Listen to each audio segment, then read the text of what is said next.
Bonsoir chers téléspectateurs, chères téléspectatrices, soyez les bienvenus dans ce hors-série de 28 minutes dans lequel, comme tous les soirs de cette semaine, nous remettons en perspective les événements de 2022. Et ce soir, c'est une émission qui est placée sous le signe de la littérature, de l'engagement et nimbée du prestige du prix Nobel, puisque l'écrivaine Annie Ernaux est notre grand témoin de l'année. Nous allons évoquer avec elle son parcours de Lillebonne avant Yvetot à Stockholm, l'écriture au couteau, les ruines et les villes nouvelles, Marcel Proust et Pierre Bourdieu, son dégoût de la dérision, son attitude face aux années qui fuient. Ernaux, femme trempée dans son temps et dans son époque. Nous reviendrons avec elle sur la place et les conditions de vie des femmes du lien. Tout d'abord, infirmières, aides-soignantes, mais aussi caissières, femmes de ménage, célébrées, vous vous en souvenez, pendant le confinement, ont-elles été oubliées depuis? On évoquera aussi l'année du MeToo politique que fut 2022, avec les affaires Darmanin, Abad, Bayou, Quatennens, etc., les tribunaux médiatiques et ce nettoyage des écuries d'Augias par les partis eux-mêmes, au risque de l'opacité. Et enfin, nous retrouverons Alix Van P et Xavier Mauduit, bien sûr. Bonsoir Elisabeth. Bonsoir Elisabeth. Bonsoir tous les deux. Quel est votre programme ce soir ? Nous fêtons le bicentenaire de la naissance de Louis Pasteur, grand scientifique s'il en est. Il est évidemment né en décembre 1822, mais aurait-il découvert le vaccin contre la rage sans Marie Pasteur, son épouse? Hommage au couple Pasteur. Très bien. Et vous, Alix ? Eh bien, en France, en Angleterre et aux États-Unis, les moins de 25 ans ont un point commun. Ils boivent de moins en moins et l'ivresse les rebute. Ça change des années 2000. On en parle tout à l'heure. Vous êtes sûr ? On verra tout à l'heure, les amis. Et puis, nous recevrons, à la fin de l'émission, une écrivaine d'origine iranienne, Mariam Majidi, arrivée en France à 6 ans, en 1986, prix Goncourt des lycéens en 2017 pour Marx et la poupée, un merveilleux roman sur l'exil. Vous avez le programme, c'est dans 28 minutes. C'est parti.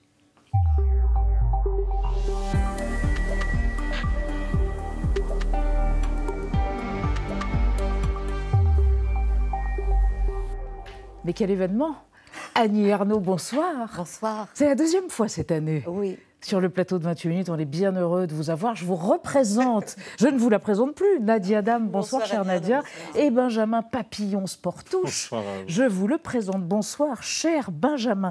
Annie Ernaux, quelle année 2022 pour vous? Oui. Le jeune homme et le vieux Nobel. Oui, voilà. Et alors, Annie Ernaux, prix Nobel de littérature, pour la première fois attribué à une femme française. Est-ce que ça a été assez souligné? Non, je ne crois pas. Je ne crois pas, mais pour des raisons aussi peut-être un petit peu gênées, c'est-à-dire que nous sommes une grande nation littéraire. Eh oui. Avec une tradition, avec des œuvres, des auteurs, des écrivains magnifiques. Et les femmes ont toujours eu un peu la portion congrue. Et lorsqu'elles écrivaient, elles étaient un peu dévalorisées. George Sand, oui. Colette, Colette, oui. Voilà, ouais. Oui. Et donc, même regardez, si on regarde le palmarès des concours, il n'est pas brillant du tout. La parité, c'est pas encore ça. Non, en un mot. c'est pas ça. Bon. Et donc, effectivement, tout de même... Il aurait fallu que ce soit un peu plus dit, quoi. Voilà. Par certains politiques. Bon, enfin, n'y revenons plus. Annie Ernaux, je vous propose de découvrir un très joli portrait que vous a consacré un excellent journaliste qui s'appelle Philippe Ridet. Ce portrait de vous était lu par Sandrine Le Calvez. On se retrouve juste après. Ma chère Annie Ernaux, comment vous raconter puisque vous avez presque tout dit? Vous lire, c'est vous connaître. Dans votre intimité, dans votre parcours de la campagne à la ville, d'une épicerie d'Yvetot au prix Nobel de littérature, de la passivité de l'enfance à la conscience de soi, d'être une femme, d'appartenir à une race. Née en 1940, à Lillebonne, Normandie, fille d'épicier cafetier, la littérature vous guette dès l'adolescence. Vos parents vous rêvent institutrice, entrez en classe pour sortir de la sienne. L'école, c'est un choc vraiment très important. C'est le choc qu'il existe quelque chose d'autre. Études de lettres à Rouen, Capes, Agrègue, vous acquiescez à ce désir qui vous précède. Premier poste, mariage, enfant, la vie vous ficelle. Un livre refusé ne vous décourage pas. 10 ans plus tard, le suivant change tout. C'est de vous-même que surgira votre monde. Proust avait créé le sien à partir d'une madeleine. Le vôtre a des odeurs de frichti, mitonnées dans l'arrière-salle, débordant d'humiliation et de petites misères. Écriture sans relief, Attention aux détails, omniprésence de la question sociale. La France d'en bas s'y reconnaît. La critique vous snob, elle aime l'écriture chantournée, vous la préférez juste. Vous avez trouvé votre raison d'être au monde, vous êtes devenue écrivaine. Je n'imaginais pas que ce serait un tel engagement, la forme presque mystique que prendrait l'écriture. Trop tard pour faire demi-tour. Un demi-siècle a passé, 50 ans de travail quotidien pour vous et pour nous de bonheur ébloui en 2008 pour les années. Votre vie traversée à la vitesse d'un TGV. Voici venu le temps des honneurs.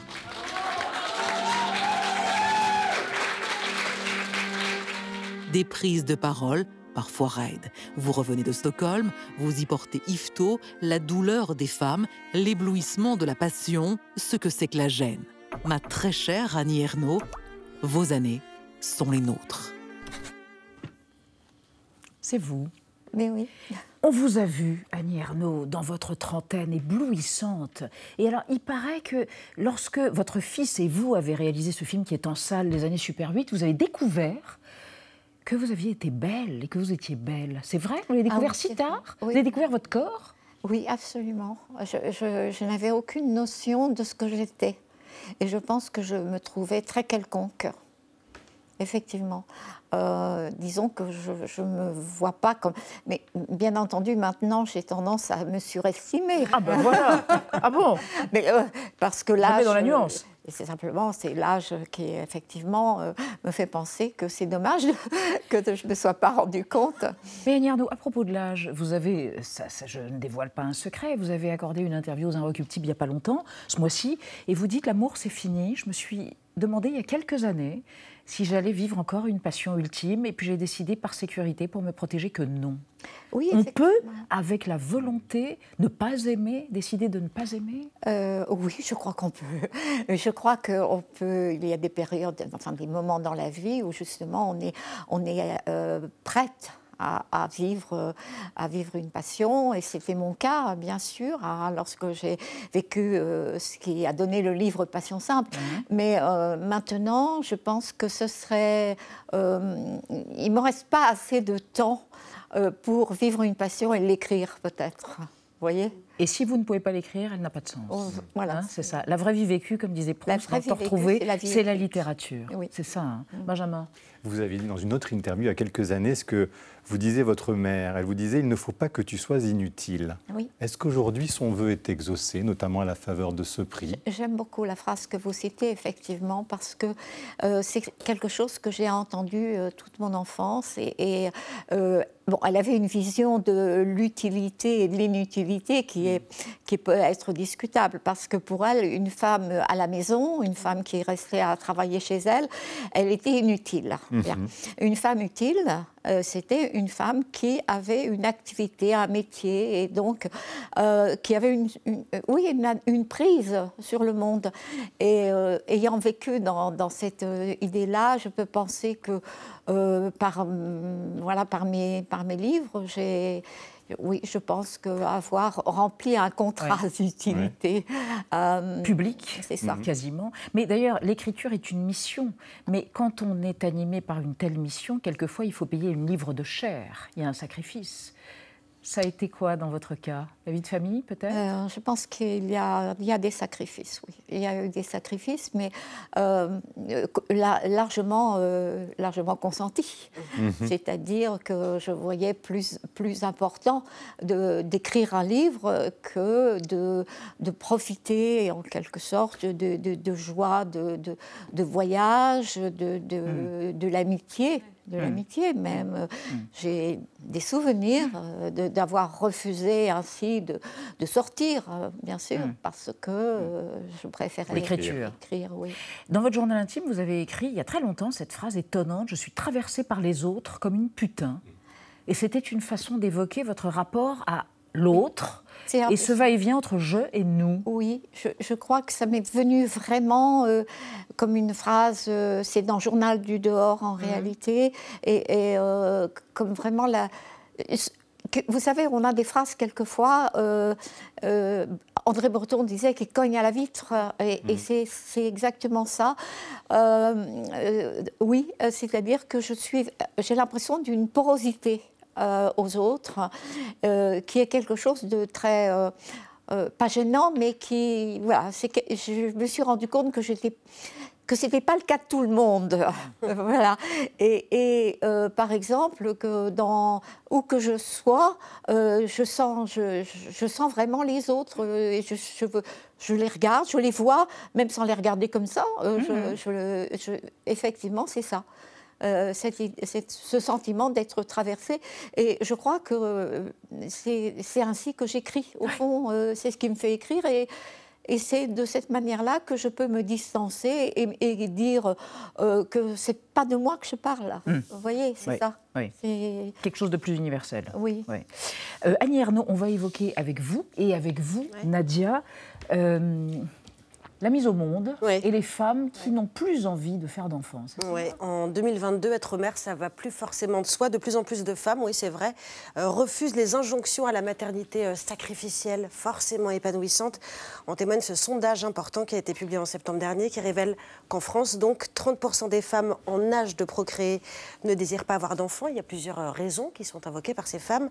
La crise climatique, la surpopulation, bien sûr, le refus de ployer sous la charge mentale, mais ce qui l'emporte, c'est la revendication du droit à la liberté. Toutes ces femmes disent qu'avoir un enfant, c'est certainement pas indispensable à leur épanouissement, encore une fois, et surtout pas à leur bonheur. Comment est-ce que vous recevez ce fait, ce choix-là de ces femmes, et surtout le fait qu'elles le disent, qu'elles l'assument pleinement? Oui, c'est peut-être ça qui est nouveau. Je pense que c'est très important, c'est qu'elles l'affirment, qu'elles le disent, et certainement, comme on est toujours influencé par les autres, je crois que ça va être quelque chose qui va devenir dominant, bien sûr, parce que ça n'est plus une obligation.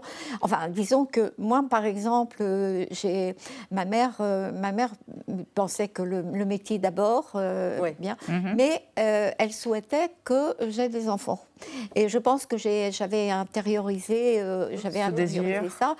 Cela dit, c'est pas à cause d'elle que j'ai eu des enfants. C'est, je pense que, je dois le dire, que l'expérience de l'avortement m'avait donné envie d'avoir des enfants. Mais alors, ces jeunes femmes aussi, et peut-être je crois que voient tout de même que c'est une limitation à l'activité, et au voyage, à l'expérience. Mais c'est un problème qui est quand même qui concerne toute la société, et pas seulement elle-même. Et il y a quelque chose de très important, c'est que les hommes aient plus de temps pour participer à la vie familiale. C'est évidemment.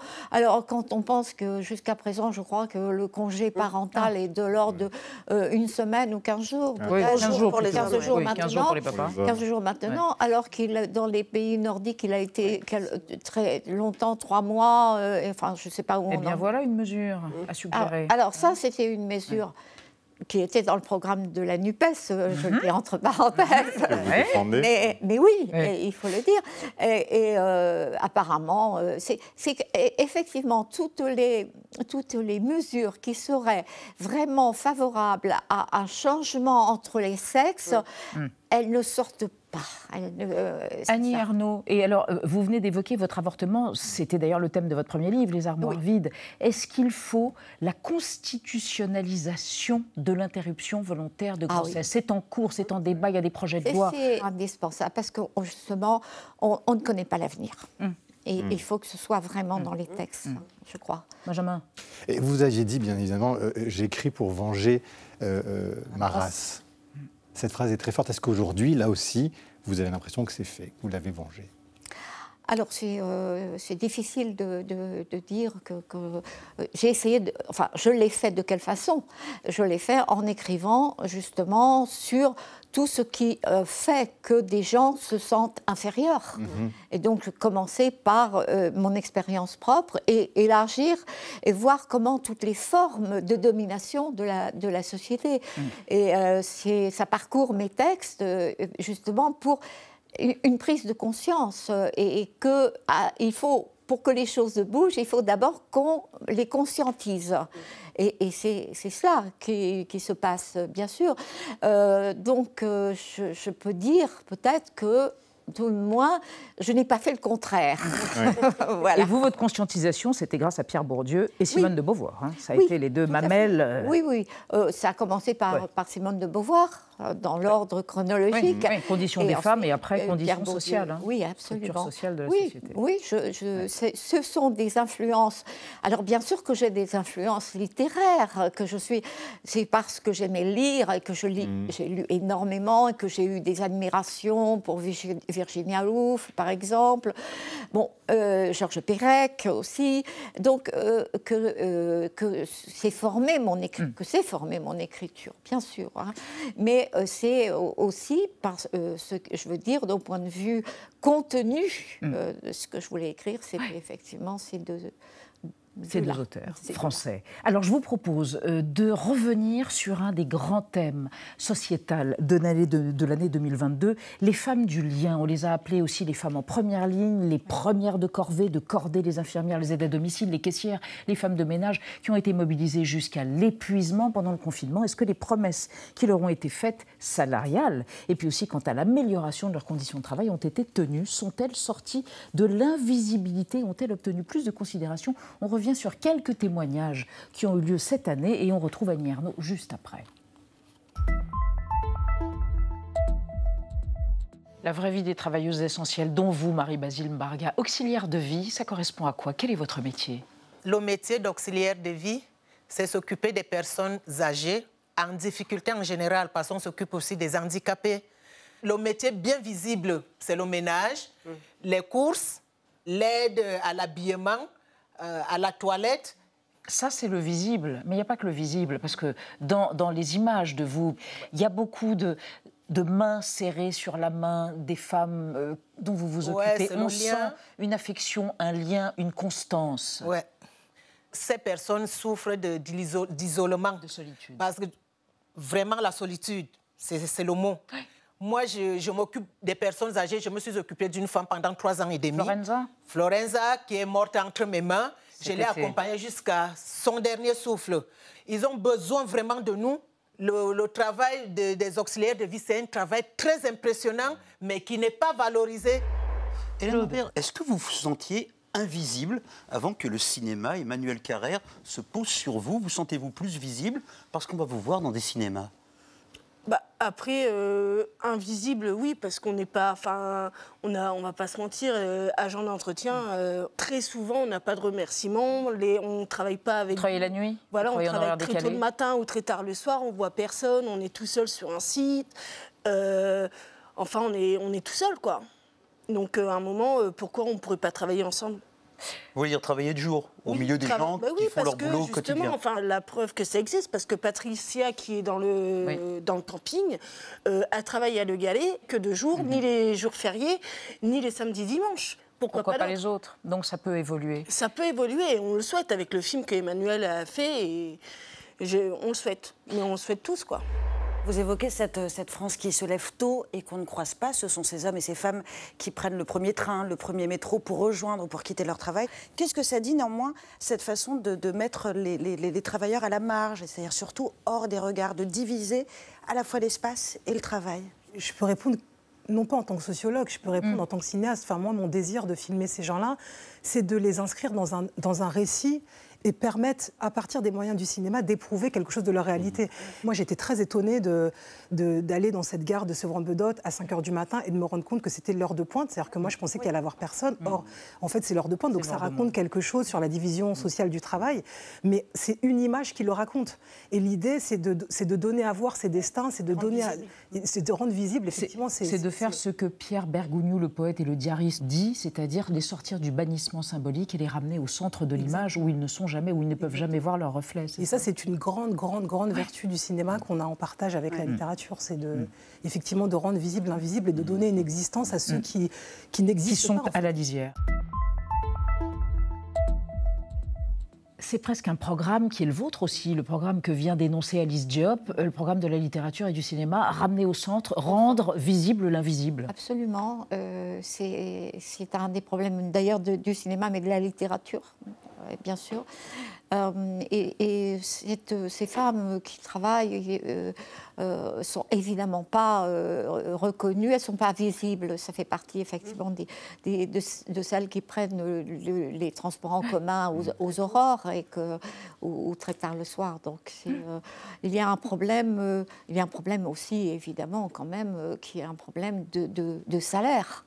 C'est quand même ça qui est au centre, mais de reconnaissance aussi. Ça c'est certainement de dignité. Hein.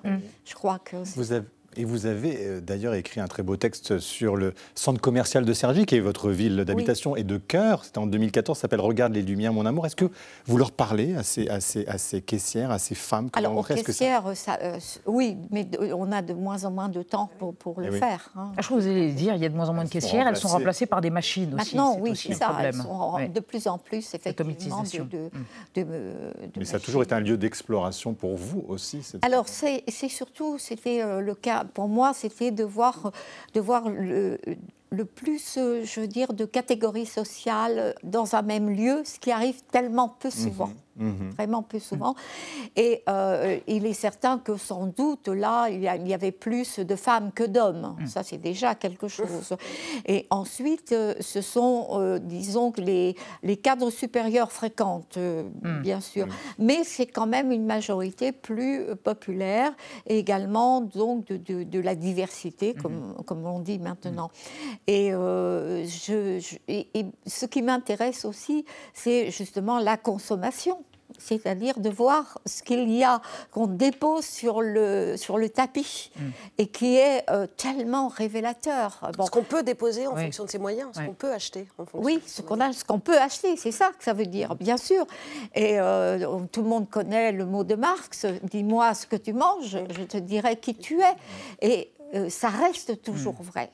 Et de plus en plus... Au centime près. De plus en plus, c'est au centime près. C'est au centime près. Et de voir je veux dire, les produits, évidemment, les bas de gamme, également je pense, les grandes quantités pour faire des économies. Et il y a tous ces comportements, toutes ces paroles qui s'échangent aussi, qu'on peut saisir à la volée, parce qu'il est rare que les gens se parlent entre eux.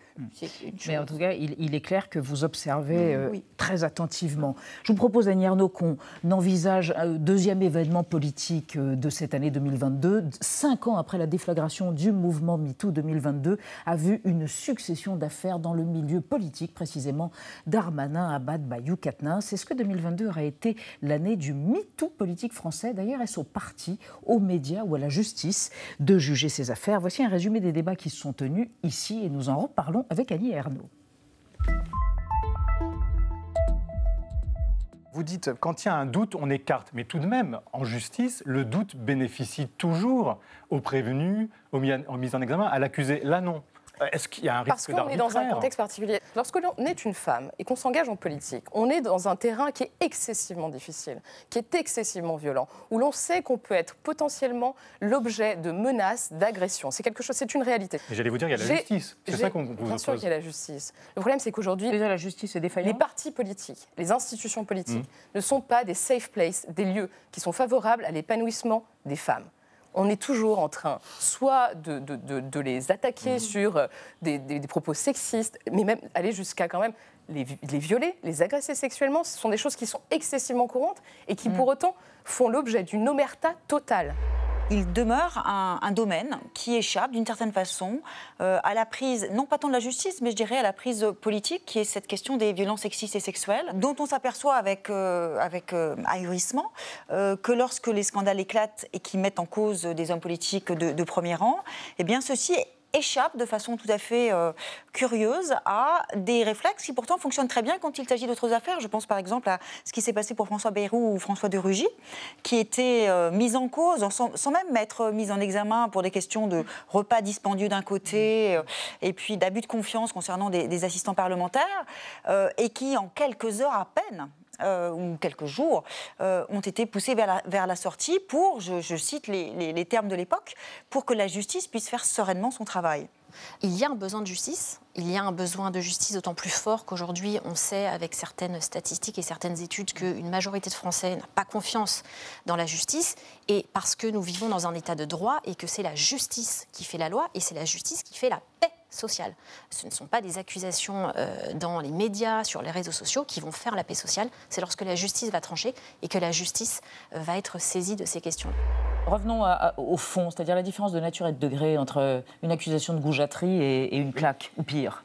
Mais oui, mais parce que je pense que ce qu'on vit là n'est pas une problématique judiciaire. Par contre, on vit un moment historique quand même, parce qu'on passe un degré de plus dans l'interrogation qu'on fait des comportements masculins. C'est-à-dire, on est passé du très visible, de la violence insidieuse, mais qui reste de l'agression sexuelle et du crime, à quelque chose qui est un comportement banal du quotidien, mais qui est quand même ce terreau sur lequel se développe c'est-à-dire la violence psychologique. Comment est-ce qu'on définit pénalement la violence psychologique? Comment est-ce qu'on la qualifie? Je donne bon courage aux cellules si elles doivent mettre en place un procès équitable d'un goujat. C'est pas au parti de s'auto-saisir de ça.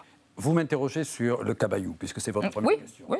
Moi, ça ne me choque pas du tout que les associations comme les partis définissent des règles pour adhérer au parti et de prévoir toute une procédure pour, le cas échéant, sanctionner celui qui aurait enfreint les règles. Mais ce dont nous parlons, c'est la façon de le faire. Comment allons-nous reprocher à des hommes des comportements qui justifieront ultérieurement une sanction? D'abord, il faut connaître les sanctions qui peuvent être prononcées, combien de temps, parce que là, vous voyez un homme qui est mis sur la scène publique, qui est présenté comme auteur, dont on ne sait pas quoi d'ailleurs, qui est obligé de se retirer jusqu'à quand? Personne ne s'en préoccupe. Se retirer de quoi? Personne ne sait. Donc ça, c'est la règle essentielle d'un état de droit. Des débats passionnés tout au cours de l'année. Oui. Les questions qui sont posées, effectivement, sont importantes, c'est-à-dire qu'un homme est accusé et le procès sera très long. Voilà, donc je crois qu'on ne peut pas voir cas par cas de cette façon-là. Moi, je ne peux que considérer qu'une chose, c'est qu'un homme politique, c'est un homme qui a du pouvoir. Et c'est à cause de ce pouvoir qu'il a de fait par son élection, qu'il pense qu'il a le pouvoir aussi sur les femmes. En gros, c'est ça. Et c'est une vieille histoire en France tout de même, dans beaucoup de pays aussi. Tout La preuve, MeToo est née aux États-Unis. Oui. Non, effectivement, oui. Et il y avait une tolérance qui était extrême, extrême. Et regrettable. Et même une sorte, j'allais dire, d'encouragement. L'homme qui est couvert de femmes, qui est... Voilà, ça fait partie de ça. Donc, en France, ce sera évidemment, c'est un peu tabou que d'un seul coup, des femmes se lèvent et disent non, c'est fini, on ne fait plus ça. Et ça touche le monde politique, et notamment Adrien Quatennens, oui. Vous savez, ce député LFI du Nord qui a reconnu des violences, une gifle contre son épouse. Et Jean-Luc Mélenchon, que vous soutenez, qui est le patron de la France Insoumise, qui est toujours actif en politique, l'a défendu, ça a surpris, ça a gêné. Comment vous avez réagi à cela? Est-ce que vous y avez vu une solidarité masculine à un autre temps, ou vous comprenez? Bon, je pense que c'était à la fois, c'est un autre temps. C'est un autre temps. C'est-à-dire Jean-Luc Mélenchon est d'un autre temps. Il y a d'un autre temps. C'est bon, dire. C'est le mien, d'ailleurs. Mais d'ailleurs, à propos de votre temps, dans Mémoire de fille, vous avez évoqué en 2016 votre première nuit amoureuse avec un moniteur de colonie de vacances, donc qui incarnait une forme de hiérarchie, qui vous a abusé, qui fellation forcée. Et à l'époque, en 58, jamais vous n'auriez eu l'idée de vous plaindre ou de le dénoncer? Non, absolument pas. C'était impossible. Non, parce que c'était tout simplement, c'était le vieux slogan l'homme propose et la femme dispose. Mais là, c'était pas une proposition, c'était une imposition. Non, mais il n'a pas agressé non plus, ce que je raconte. C'est vraiment, c'est aussi un pouvoir, parce qu'il était, ça peut paraître un petit pouvoir, non, c'en était un grand, parce qu'il avait à la fois l'âge, plus âgé, et la fonction. Ouais. Et on a les deux choses qui sont réunies. Donc c'est absolument impossible, sachant bien qu'on me considérait que c'était vraiment ma faute, bien entendu. En plus. Annie Ernaux, on continue ce hors-série et nous sommes heureux de créer une rencontre, en quelque sorte, entre vous et Mariam Majidi, une écrivaine d'origine iranienne née à Téhéran, qui va nous rejoindre, arrivée en France à l'âge de 6 ans en 86 avec ses parents, des jeunes militants communistes, des militants d'extrême gauche qui fuyaient la théocratie de l'ayatollah Khomeini. Majidi a publié une autobiographie d'exil sur le dilemme entre intégration et assimilation. Ça s'appelle Marx et la poupée. C'est un livre très poétique, très drôle. On pourrait dire qu'il est marxiste tendance Groucho, mais il est aussi tragique parce que vous évoquez, Mariam Majidi, le déchirement lié à l'exil. Voici ce livre, Marx et la poupée. Merci d'être ici, à côté de Annie Ernaux. Vous avez encore de la famille en Iran, vous êtes française d'origine iranienne, vos parents vivent ici, votre frère. Avez-vous encore de la famille avec laquelle vous communiquez depuis le début de l'insurrection, d'une certaine façon, de cette insurrection sociétale et populaire des femmes et des hommes aussi? Oui. En France, j'ai mon père, ma mère et mon frère. Donc j'ai encore de la famille qui est restée vivre en Iran de 79, c'est-à-dire de cette révolution islamique jusqu'à maintenant, oui. Et avec l'Iran, vous entretenez une relation, on pourrait dire, d'énamoration, comme on dit, c'est-à-dire les longueurs de la nostalgie, l'odeur du halva, le sirop de griotte, le chapelet de votre grand-mère, et en même temps, le pays des barbus, c'est ce que vous écrivez. Oui, c'est un rapport d'amour et de haine, de rejet aussi. En fait, je pense que c'est le rapport que la plupart des exilés entretiennent avec leur pays de naissance, ce pays qu'ils ont dû quitter, qu'ils ont été obligés de quitter. Et donc, on a à la fois envie d'oublier ce pays, parce qu'il renvoie à la douleur de l'exil, et en même temps, on ne peut pas s'en passer. Donc, on y revient sans cesse. Vous dites, d'une certaine façon, je ne suis ni de là-bas, ni d'ici, et je pense que ça peut résonner dans l'esprit d'Annie Ernaux, qui, en tant que déclassée par le haut, a souvent dit « je me sens ni de là-haut, ni d'en bas ». En vous écoutant, j'ai immédiatement pensé à ça. Ouais. Je me suis dit, il y a les exilés, mais d'une certaine manière, moi aussi, je suis une exilée de ma classe sociale. Voilà. Et donc, en fait, ma mémoire est toujours dans le premier monde. Votre mémoire est toujours dans le premier monde? C'est-à-dire oui, parce qu'elle est ravivée par les autres, justement. Vous voyez, c'est... Moi, quand je vois une femme de ménage, moi, j'ai des tantes qui étaient femmes de ménage. L'eau de Javel? L'eau de Javel. L'eau de Javel. Vous sentez l'eau de Javel? Quelqu'un vous avait dit ça? Javel, oui. C'est ça. Alors, je voudrais vous lire 3 lignes de ce livre, Marx et la poupée, qui sont étonnantes parce qu'elles datent de 86. Vous êtes à l'aéroport de Téhéran avec votre maman et vous rencontrez un barbu qui bloque l'accès à l'avion pour que vous puissiez fuir et qui vous dit « Tu ne peux pas embarquer à votre mère. Tu ne partiras pas, ton voile est mal mis, la loi islamique est stricte là-dessus. Pardon, je ne comprends pas, des mèches dépassent de ton voile. » C'est exactement ce qui est arrivé à Mahsa Amini, qui a été tué après son arrestation au commissariat et ce qui a déclenché cette éruption de contestation Femmes, Vie, Liberté. C'est extraordinaire de lire ça dans ce livre où vous vous rapportez une situation de 86. 86, mais en fait, vous savez, je ne connais pas une Iranienne qui n'a pas subi un jour dans sa vie une agression, une menace, une oppression de ce type parce que son voile était mal mis. Je pense que, hélas, depuis 1979, c'est le sort de toutes les femmes iraniennes. Qu'est-ce que vous ressentez quand vous voyez des hommes aujourd'hui se joindre aux manifestations, dire « femme, vie, liberté », des hommes jeunes et moins jeunes, d'ailleurs des frères, des pères? Alors moi, je ne pense pas que soudain, en septembre 2022, tous les hommes iraniens sont devenus féministes. Il ne faut pas être naïf. Hein. Moi, je crois tout simplement que les hommes ont rejoint le mouvement, c'est vrai, initial, inauguré par les femmes iraniennes. Ils l'ont rejoint parce que leur liberté dépend de celle des femmes et que surtout, ils ont tous les deux, hommes et femmes, un message très clair, c'est qu'ils ne veulent plus de ce régime islamique iranien. Voilà, donc ils sont d'accord là-dessus, ils militent ensemble pour les faire partir. Benjamin. Mariam Majidi, on a vu aussi en France venir aussi des débats sur le voile. Et je voulais vous citer Kamel Daoud, qui est un écrivain algérien, on le sait, qui dit « Le voile est un bout de territoire cédé, pas seulement un bout de tissu choisi, il est féminicide ». Quand je vous lis ça, comment vous réagissez? Qu'est-ce que ça vous inspire? Toutes les deux, d'ailleurs. Oui. Alors, non, moi, je pense qu'il ne faut pas confondre deux choses. C'est-à-dire que ce qui se passe en Iran avec le voile obligatoire ne peut pas, pour moi, être transposé dans une situation et un contexte français. C'est une confusion, à mon sens, dans la mesure où, en France, il n'est pas obligatoire. Nous sommes libres de le porter ou de ne pas le porter. Et donc, je renvoie, moi, cette question, là, pour le coup, à une question personnelle, religieuse, et non pas à l'islam politique tel qu'il est pratiqué en Iran, et dont le voile est l'étendard. C'est ça, le symbole de cette confusion entre foi et loi, en quelque sorte. Hein, c'est ça. Annie Ernaux, votre position? Je partage évidemment, je l'ai dit plusieurs fois, que ce n'était pas du tout la même chose et que évidemment que je soutenais les femmes iraniennes et que en revanche le voile en France n'avait pas, c'était pas obligatoire, voilà tout ce que vous venez de dire, et que on en faisait vraiment là, je veux dire, un symbole qui était complètement faux. Je veux dire, en France on en fait. On dit c'est bien la preuve que l'islam est une religion. On en fait le symbole de l'oppression patriarcale. Oui, c'est ça. Et c'est une manière de condamner l'islam en tant que religion elle-même. C'est ça. On le voit bien. C'est cette façon de stigmatiser en réalité tous les musulmans.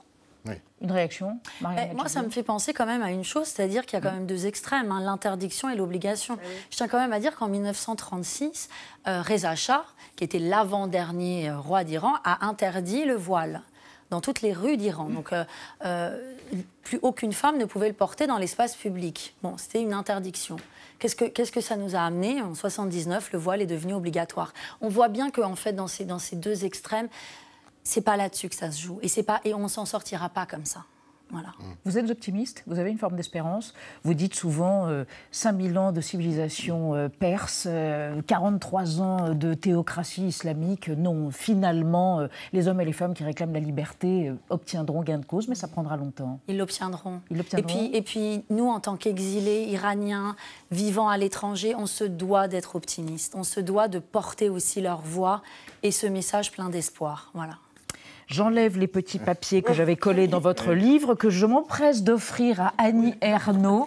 Marx et la poupée pour les vacances de fin d'année. Merci Mariam Majidi, merci Annie Ernaux. Je rappelle, tous vos ouvrages, tous vos livres, récits de soi, comme vous dites, ce ne sont pas des romans, ce sont des récits vrais ou des récits de soi, sont publiés chez Gallimard. Il y a ce très beau cahier de Lerne, l'écriture, l'autre vie. Il y a évidemment depuis le 14 décembre, les années Super 8, film de vous et de votre fils en salle. Et puis il y a Retour à Yvetot aux éditions Mon Conduit. Oui. J'ai tout dit? Oui, vous avez voilà, j'ai tout dit. Bon, voilà, je voulais vous demander vos 3 livres sur une île déserte, mais tant pis, ce sera pour l'année prochaine. Merci à toutes les deux. Dans un instant, Alix Van P va évoquer le taux d'alcoolémie de la génération Z, apparemment en chute libre. Il paraît que c'est une moyenne, parce que, bon, on connaît des soifards. Xavier Mauduit nous présentera Madame Louis Pasteur, mais d'abord musique et gastronomie à la soupe par Mathieu Conquet, direction l'Italie.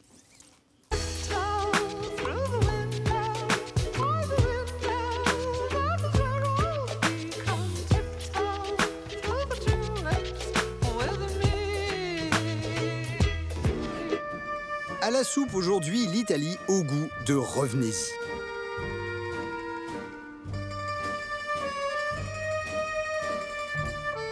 On ne va pas vous faire le coup de la cuisine sicilienne et de la mafia pour vous parler d'Italie. Mais saviez-vous déjà que le compositeur de ce thème immortel, le grand Nino Rota, était aussi un maître assumé dans l'art du pastiche, entendez, des sauces adaptées et des recettes revisitées. Sa valse du guépard augmente les proportions de Verdi.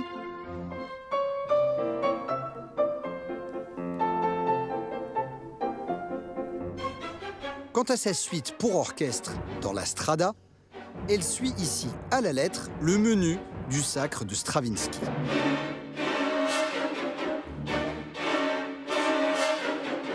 Mais le génie italien, en musique comme en cuisine, n'est pas seulement dans l'art d'accommoder les succès.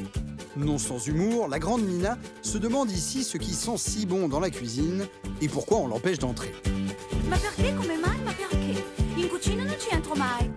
Cosa c'è nella padella? Che profumino. Fai assaggiare un pezzo. Avec un fort accent de bobo milanaise, Mina évoque ici une curieuse qui s'incruste en cuisine, soulève les couvercles de casserole et descend jusque dans la cave pour tout goûter. Comme dans toute fable, même gastronomique, la morale punit l'importune. Cioccolato svizzero. Chocolat suisse, Cacao della Bolivia. cacao de Bolivie Caca. ou bien caca. Mais puisqu'on a commencé sur un cliché, autant finir par un autre, et cette définition de l'amour par Dino Crocetti, alias Dean Martin. When the moon hits your eye like a big pizza pie, that's amore. Après ça, ne vous plaignez pas si vous avez mal au cœur. Mais vous venez de chanter tous les deux. Ah, ils font les malins, mais ils chantaient. Bonsoir Alix. Bonsoir Elisabeth. Bonsoir Xavier. Bonsoir Elisabeth. Alors, il y a 200 ans, le 27 décembre 1822, Louis Pasteur naissait à Dole, dans le Jura. Son nom est associé à un certain nombre de grandes découvertes scientifiques, des vaccins et autres. Mais vous vous êtes souvenu que derrière tout grand homme, il y a souvent une femme. Vous vous rappelez, c'était l'histoire du soldat inconnu, du MLF. La femme du soldat inconnu est encore plus inconnue. Alors, qui est la femme inconnue de Louis Pasteur, qui ne l'est plus grâce à vous? Écoutez, il faut en parler. Ça commence le 10 février 1849. Louis Pasteur est alors jeune professeur suppléant, tout juste nommé à l'Université des sciences de Strasbourg. Big up, Nadia. Et ce jour-là, Strasbourg. Strasbourg Arte. Et Arte aussi. Ce jour-là, Louis Pasteur ose écrire au recteur de l'Académie de Strasbourg, Aristide Laurent, et commence sa lettre en disant qu'il a une demande de haute importance. Alors déjà, il veut donner des renseignements sur qui il est. Il dit mon père est tanneur, ma mère est décédée quelques mois plus tôt, et puis il dit j'ai pas de fortune. Non, ça c'est sûr, il n'est pas riche, mais il est agrégé de sciences physiques, et d'ailleurs ses travaux ont déjà été remarqués par l'Académie des sciences. Et puis il dit clairement dans sa lettre, je suis un bosseur. J'y crois par le travail. Un jour, je serai nommé à l'Institut. De ce rêve, autant en emporte le vent, c'est ce qu'écrit Louis Pasteur dans sa lettre. Oui, c'est poétique. Mais pourquoi il raconte tout ça? L'amour, Elisabeth, l'amour. Parce qu'à la fin de sa lettre, Louis Pasteur demande en mariage, non pas le recteur, bien sûr, mais Marie, la fille du recteur. Elle a 23 ans, il en a 26. Ils se sont rencontrés quelques semaines auparavant et les choses... Quelques semaines auparavant? C'est très rapide, très rapide. Chez Loulou. Les choses vont très très vite. Le 29 mai 1849, Louis Pasteur épouse Marie-Anne Laurent à Strasbourg. Big up, Elisabeth. Et c'est un couple, un vrai couple. C'est un couple, mais fusionnel, c'est quelque chose d'incroyable. Vous savez, dans l'histoire, bien souvent, les épouses de ces grands hommes sont invisibilisées. Mais dans le cas de Louis Pasteur, ce ne serait pas possible de comprendre l'homme si on écartait elle, son épouse, Marie. Parce qu'elle est toujours là, toujours à ses côtés. Alors, comme épouse, bien sûr, comme mère aussi, et souvent, elle a été réduite à ça. Mais ça va beaucoup plus loin. C'est-à-dire que la comptabilité, c'est elle, le secrétariat, c'est elle est là pour le rassurer. Elle s'occupe des relations avec la presse, à un moment où Pasteur est violemment attaqué. Mais évidemment, ça va encore plus loin. Elle assiste aux expériences, elle le conseille. C'est bien qu'aujourd'hui, Marie Pasteur n'est pas présentée comme l'épouse de Louis Pasteur, mais aussi comme son assistante. Et c'est très important de le souligner. Pasteur meurt en 1895, Marie lui survit 15 ans, elle meurt en 1910 et elle est inhumée à ses côtés dans la crypte de l'Institut Pasteur, uni pour l'éternité. À quand une rue? Voilà. Pour Marie Pasteur. Allez hop, et que ça saute. Alors, cher Alix, les jeunes de 16 à 24 ans, c'est ça la génération Z? Z, oui. Ouais. Alors, ils boivent de moins en moins. Tiens, notamment en France, et leur sobriété leur conviendrait tout à fait. Tout à fait, oui. Vous vous souvenez peut-être de l'auberge espagnole de Cédric Clapiche, où des jeunes de tous les pays se retrouvent à Barcelone dans le cadre de leur année Erasmus. Et dans l'une des scènes du film, ils sortent de boîte de nuit totalement saouls, ils commencent à se dénuder dans la rue, ils s'allongent par terre, ils rentrent chez eux en zigzagant. C'était une très belle illustration, c'est sorti en 2002, belle illustration de la mode du binge drinking au début des années 2000. Illustration, voilà, c'était très réaliste. Mais aujourd'hui, cette scène pourrait paraître dépassée à un spectateur de la génération Z parce que dans plusieurs pays à haut revenu, plusieurs études indiquent que les 16-24 ans boivent de moins en moins, voire qu'ils ne boivent plus du tout. Quel pays? Eh bien, l'Angleterre, par exemple, pays quand même de l'afterwork, où une personne sur 4 de la Gen Z, la génération Z, est sobre et très fière de l'être. Selon les universitaires, on est très très loin des années 90-2000 où la beuverie était vue comme une façon de nouer des liens, big up Benjamin. C'était comme ça que les gens ils essayaient de nouer des amitiés dans le cadre de cette ébriété sociale. Même la gueule de bois faisait partie du rite. Il fallait avoir mal à la tête. Des liens dénoués le lendemain matin. Il fallait que tout le monde ait mal à la tête au même moment. Eh bien, ce rite a aujourd'hui du plomb dans l'aile en France. au Japon, en Australie, en Nouvelle-Zélande et aux États-Unis, où près d'un tiers des étudiants passent des soirées d'abstinence. À boire du lait. Comment vous expliquez ce phénomène? Eh bien, de nombreux étudiants, déjà, manquent de moyens pour carburer au cocktail, ça coûte très cher, et la pandémie en a habitué plusieurs à réduire leur consommation. Mais imaginons un monde où le dieu Bacchus serait roi, où on pourrait boire des cocktails toute la journée, du vin toute la journée, eh bien, plusieurs vingtenaires ne seraient même pas intéressés puisque leur image de l'alcool a totalement changé.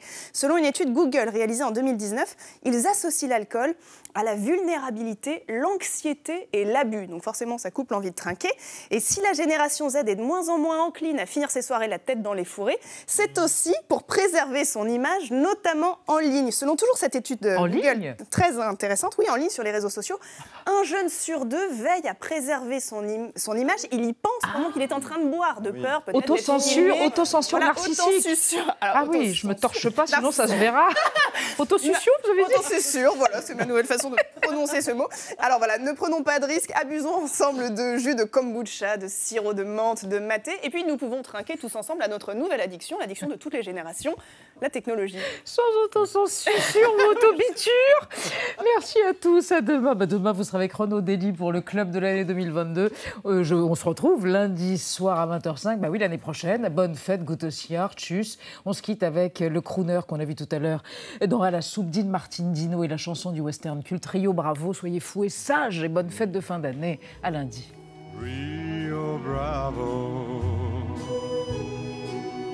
I walk all